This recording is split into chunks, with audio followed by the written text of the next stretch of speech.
In a Sports Illustrated cover story, Jason Collins, a 12-year NBA vet who played this past season with the Celtics and Wizards, has become the first active athlete on a major American sports team to announce that he is gay. Collins says in the first-person account, quote, "I want to do the right thing and not hide anymore. I want to march for tolerance, acceptance, and understanding," unquote. There has been reaction from all corners of the NBA community. To be honest, I'm proud of him. You know, I'm proud that he's able to feel comfortable in his own skin and be who he is and be comfortable enough to come out. He's a great, his family is great. He's a great member of our family. I'm very proud of him. It's a very, very courageous thing that he chose to do. And, you know, I definitely commend him on, you know, making the decision that he made. You know, I think one of the areas that still needs probably more understanding is in sports. And but it's slowly happening, and certainly this was a huge step. He's somebody who didn't have the benefit of somebody going before him in the same situation to learn, to watch, to see how people would react. And I think that you know, whoever it is that's you know, uncomfortable, you know, coming out, I think they should look at Big Jason and have that confidence. You know, I respect it 100%. After the immediate media frenzy, because the media can always be dependent upon for a frenzy, it's going to be, all right, so what? And it will help the next athlete that wants to do the same thing. I think it's bigger than a lot of people really, you know, look at. This is a huge step. The First Lady, Michelle Obama, so proud of you, Jason Collins. This is a huge step forward for our country. We've got your back. And Bill Clinton also weighing in via Twitter. I'm proud to call Jason Collins a friend. His daughter Chelsea went to Stanford with Jason Collins. Charles, when you look at this thing, and you heard the commissioner speaking at the Hawks-Pacers game and saying, look, once you get through the frenzy, it's going to be no big deal. He's going to help the next person. How big a deal is this right now to you? I think it's a huge deal. I think I'm excited for Jason because I want him to be here as well. I'll repeat what I heard on TV earlier from somebody I thought was very profound. When I went to bed last night, I didn't care who Jason Collins slept with. When I go to bed tonight, I won't care who Jason Collins sleep with. I'm happy that he gets to be himself. Listen, we've all played with gay players. Everybody works with gay players. I think deep down there's probably everybody got a family member who's gay, depending on how far you want to reach in your family. And you know, Kenny talks about it all the time. Us being black, we got to always be for tolerance. You know, I never went through what the great Bill Russell and Kareem Abdul-Jabbar and Jim Brown and all those guys went through. But just thinking about it, it had to be horrific. So we got to always be for tolerance and acceptance. I got a question. Do you think you wonder sometimes how far you've come, and sometimes you get you hear this and say, okay, no big deal. That's fine. That's good for Jason Collins. No. Very courageous. No, but listen to me. Are we to a point where an NBA team would hesitate, or would they go ahead if he's a free agent? Would you sign an openly gay player, or are there still teams that would say, "Ooh, I don't know if my fan base can handle this"? Oh, I think it's a unique situation because he's obviously on the downside of his career. I don't think we can read anything into it as part of our NBA family. Our NBA family has always been acceptance, Ernie. I think his situation is unique. He only averaged a couple points a game.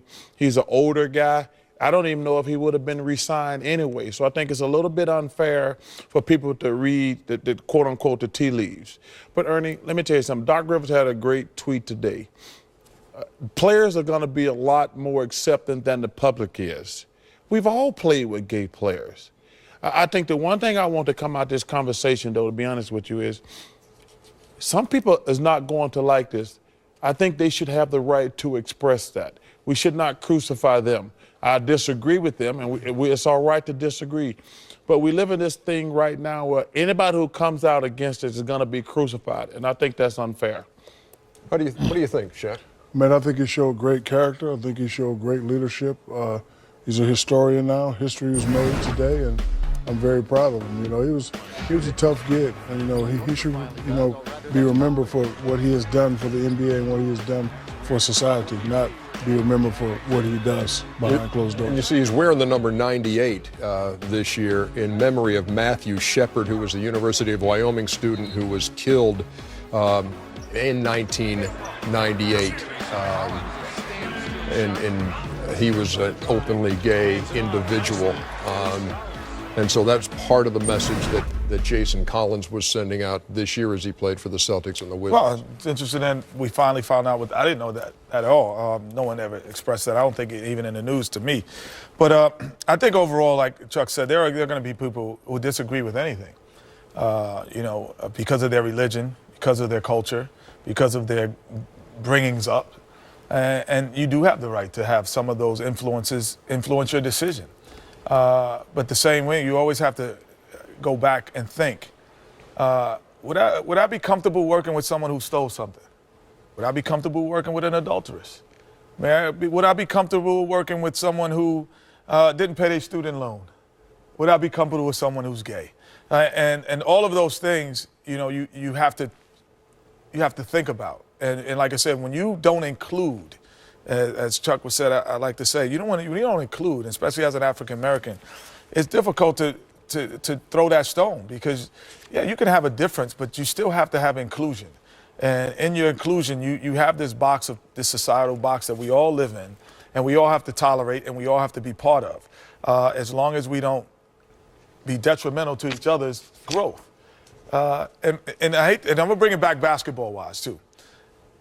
I played on a team with the Houston Rockets, and when we won back-to-back championships, I was blessed to be on those two teams. And we had one meeting, Ernie, where we just said, we're just going to respect everybody, man. Stop all the team meetings. We're going to respect. We never had a team meeting after that. And I just stood up and said, let's respect the fact that Akeem is Muslim and he wants to pray before the game. Give him his space. Let's respect the fact that Vernon Maxwell doesn't need the type of sleep that we need to get ready for a game. Respect that. Don't bother him about it. Don't talk about it in the locker room. Rudy, don't bring it up in the meeting. Respect the fact that Sam Cassell's a rookie and he's going to talk like it's 3 o'clock in the afternoon if it's 3 o'clock in the morning. He doesn't. And then all of a sudden, we got better. And we respected each other. We didn't like all of each other's differences. We didn't agree with them, but we respected each other. If you haven't read the article, it really is a very thoughtful, well-written piece, a first-person account by Jason Collins. He says, I'm learning to embrace the puzzle that is me. I don't let my race define me any more than I want my sexual orientation to. I don't want to be labeled, and I can't let someone else's label define me. Certainly worth a read. And of course, we leave you tonight with more reaction from, as you call it, that NBA fraternity or that NBA brotherhood. Oh yeah, from no Kobe question, to D Wade.